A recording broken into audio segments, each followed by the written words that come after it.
Yeah, I think, the match is part of a 3-game sort of week that we had, and I think the lineup showed that we made a few changes. It's a game that I thought we had in control. A game that I think, we probably needed to have more quality in the final third to really punish them. The game lacked rhythm. It was.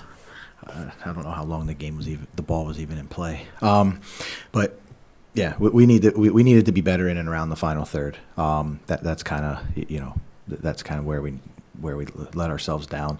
But I thought the rest we controlled and dominated the whole game. Thanks, Coach. We're going to take up from there. Yeah, BJ, how much of your struggles in the final third, just getting that, final touch, final pass, how much of that do you think had to do, if anything, with just having such a rotated lineup, 5 new starters from Wednesday's game? Yeah, it's hard to pinpoint if it's because of rotation. I just think we were a little bit rushed. We weren't clean with the ball. We missed a few passes. Couple balls got blocked.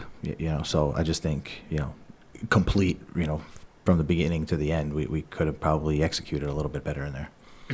And I believe this is your first shutout in MLS play since March 22nd against Montreal. I guess, what do you feel were the maybe standout points on defense?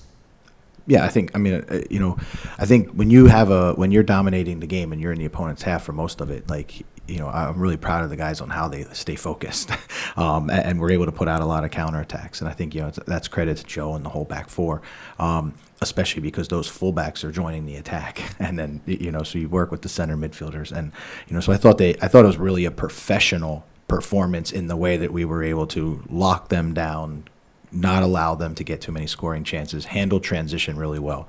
It's just that final piece, and it's something that we've improved, and we'll continue to improve. And sometimes these type of games happen.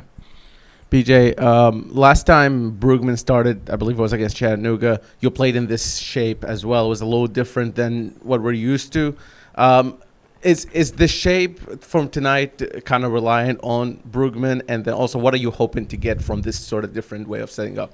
No, I think tonight the shape was more in anticipation of how we could build pressure on them defensively.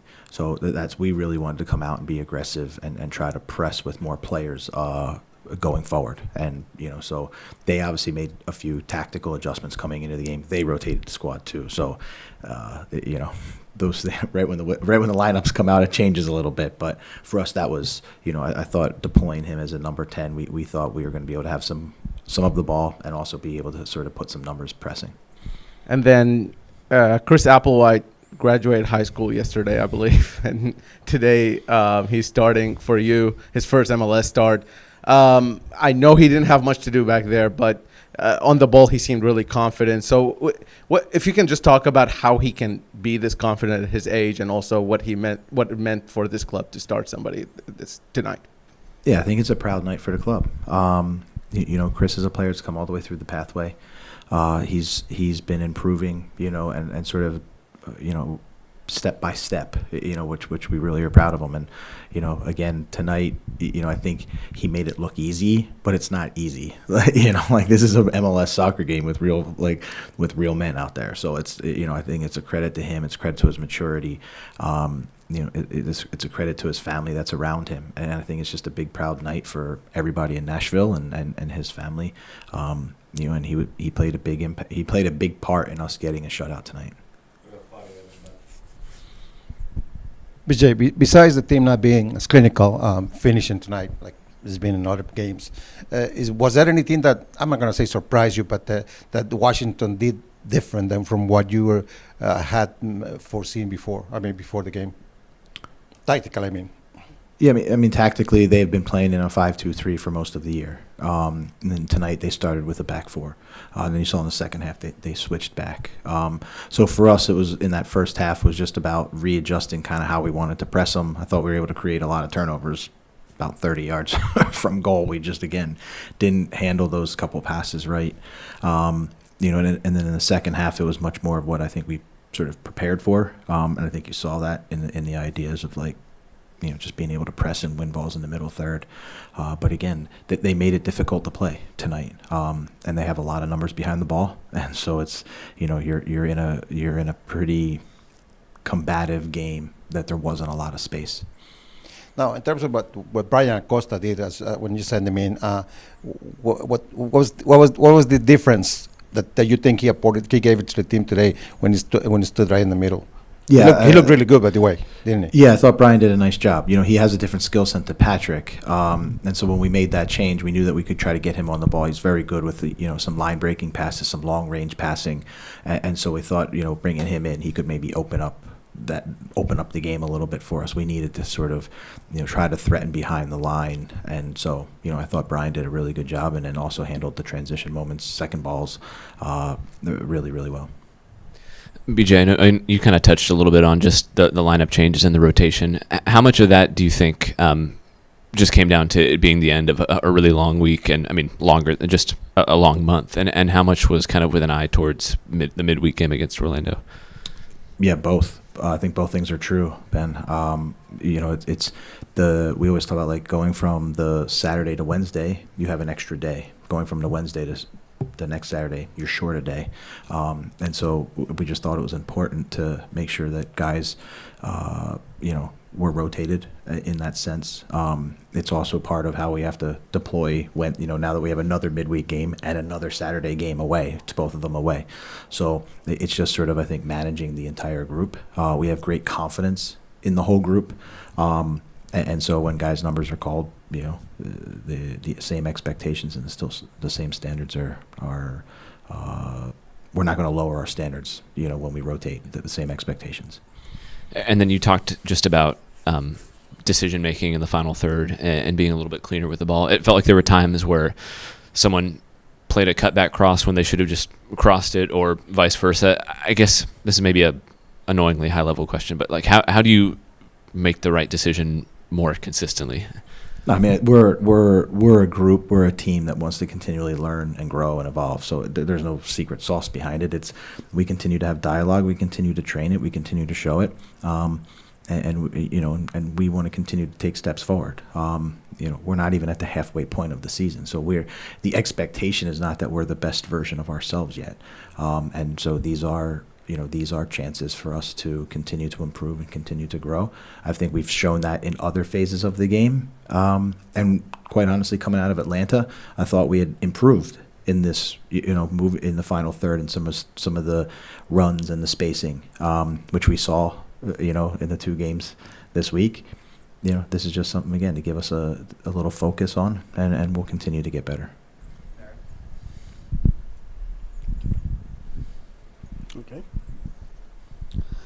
Okay, I want to try that. It's understood that the rotation of the player or the game during the week is understood, but tonight, you don't think that it was the best opportunity to continue claiming position, and in addition to see a high pressure to recover the ball in the zone third. But what do you think? What did the player like to take the victory tonight? Yeah, I thought we did apply pressure throughout the field. I think we were able to build, press them into some direct play, win second balls, and control the midfield. So I was proud of the group for that. We're not happy at all with the result. There's no one in that locker room right now that's like satisfied. We wanted we want 3 points. We don't, when we play at home, when we play anywhere, I've told you guys, we're about winning. But we didn't, and so we need to learn. We need to figure out what we need to get better at, and that's part of sort of this journey that we're on in this season.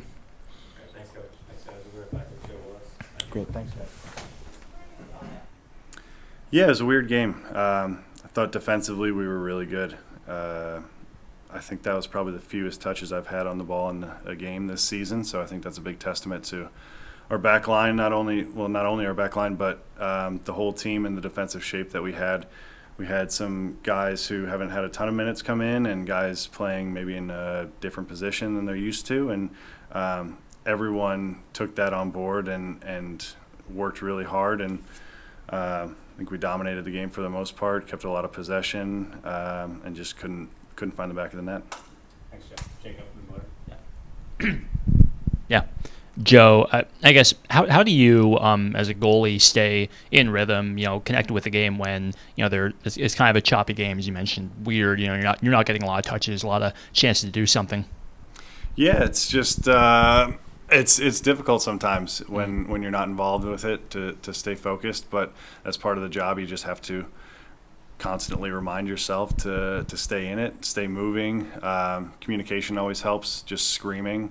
Even if it's something as obvious as step or drop or, simple communication, stuff like that, is constantly keeping me engaged. And Chris Applewhite, he came in for the last 10 minutes to help close the game out against the Red Bulls on Wednesday, and now gets his first MLS start today. I guess, what did you make of his performance and just, kind of the path he's taken to be able to, step in here and help field the shutout? Yeah, I think Chris has been incredible. Not just tonight, but the Seattle game when he made his debut, the Red Bull game. You forget that he's only 17. He plays and acts so much more mature than that. He's calm on the ball. He won so many aerial duels tonight. He was a big part of the reason why we kept a clean sheet tonight. Joe, a lot of since BJ has been around, a lot of the play has changed in terms of how much the ball is at your feet. Do you feel like you've improved in that aspect of the game, playing with the ball? Yeah, probably. I think we just do it so much that you just, the repetition and the practice of doing it over and over again. I would say more than anything, I feel more confident on the ball. And it helps that we have a team who, as a whole, we are willing to play. I think guys dropping into good areas and giving me options when I have the ball is a big reason why I have the confidence to play out of the back, and a big part of what we're trying to do. And ultimately, we're still trying to move the ball forward. We're not just going to keep possession for the sake of possession. We're trying to find ways to unlock the opponent's press and move the ball forward. So it's definitely more possession than we've kept in the past in the back, but there's a purpose to it. And then you spoke about guys coming in and giving you options. Walker Zimmerman has been out of this team for about a month now. And defensively, results speak for themselves in terms of what you guys have been able to do. What does that say about Jason Palacios, but also everybody else kind of in that lineup that's kind of helping out with Walker's absence? Yeah, Walker's obviously a difficult player to replace. But I've said it before, we have a next man up mentality at this team, and whether it's Walker who goes down or anyone, you hope that the next guy who can step in and the team continues to perform without any hiccups. And I think we've seen that a lot, and I think it's also a testament not only to Jason and Chris, but like you said, the rest of the back line have been unbelievable so far, and the team as a whole has defended really well. And we work a lot on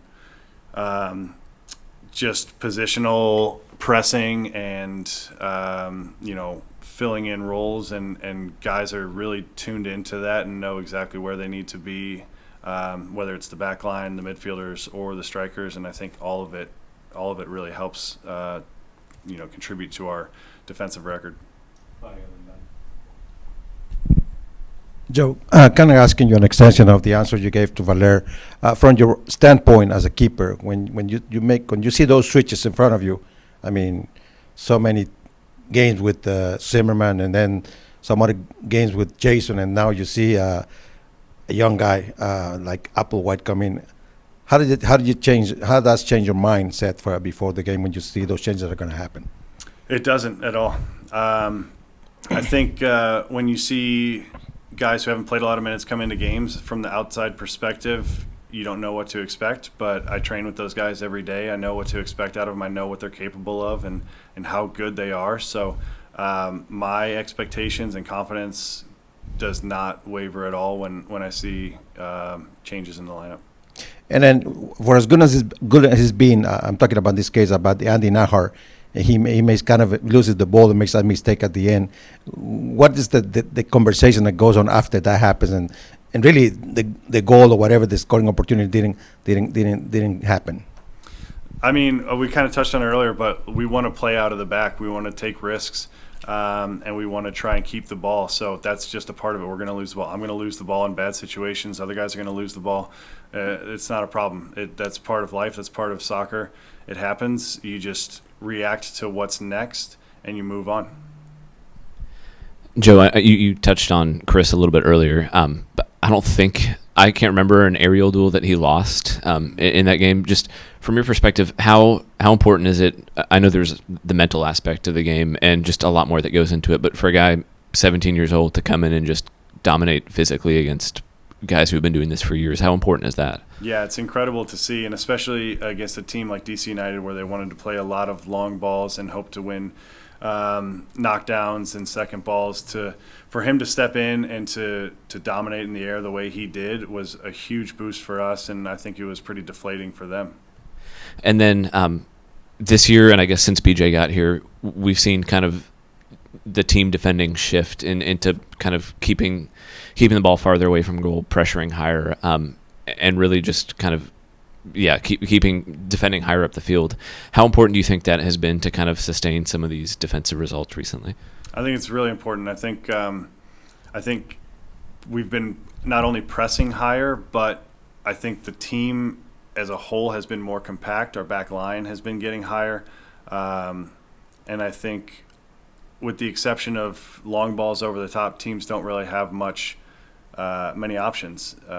We have tenacious players like Yazbek and Eddie who are just hunting balls. We have a term that we like to use a lot called press after loss. And essentially it's when we're in possession and we lose the ball, we need to press immediately, everyone. As soon as we lose it, the back line is stepping up.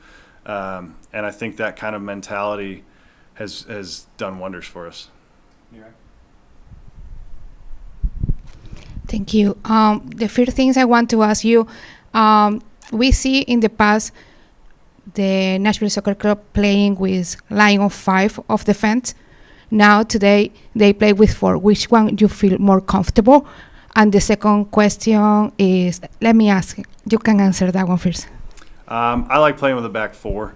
I think that's our best formation. I think we only really go to a back 5 when we're trying to close out a game, or if we are, trying to go after a game and we want to get our wingers a little bit higher. So I think the back 5 is more of a situational formation for us, but I think we've done really well with the back 4. My second question, do you be concerned or afraid that Randall can make you a goal? I was thinking about it. When I saw him coming in, I knew he was going to take shots from anywhere. So I knew I had to be alert and on my toes whenever he got the ball. And I've seen him score some bangers in the past, so I'm happy that he didn't get one today. All right, thanks, Joe. Thanks, guys. And as a reminder, we will have the availability Tuesday ahead of the Open Cup match at 15. Thank you. Thanks, guys.